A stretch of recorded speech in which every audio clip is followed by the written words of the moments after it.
আচ্ছা, এদিকে দেন, এটা হলো আপনার আইপিসি টেস্টারের হলো মেন পেজ, ঠিক আছে। মেন পেজে আপনার দেখবেন অনেকগুলি অপশন আছে, এই অপশন দিয়ে বিভিন্ন কাজ করা যায়, ঠিক আছে।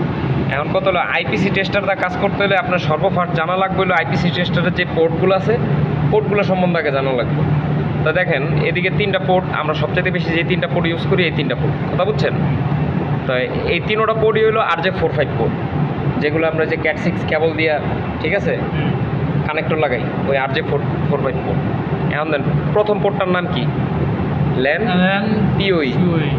আচ্ছা, এই পোর্টের সাহায্যে আপনি সিগন্যালও পাইবেন, আবার এই পোর্টের সাহায্যে আপনি পাওয়ারও দিতে পারবেন, কোনো ডিভাইসে পাওয়ার দিতে পারবেন। যদি আমি ক্যামেরা চেক করি, ক্যামেরাটা কী করতে পারবেন?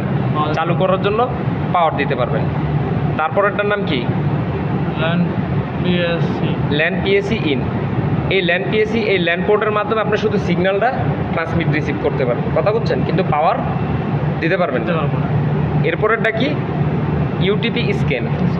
আমরা যখন এই টেস্টারের সাহায্যে কোনো কেবল চেক করবো, এই কেবল চেক করতে গেলে এই ইউটিপি স্ক্যান পোর্টটা আপনার কী করা লাগবে?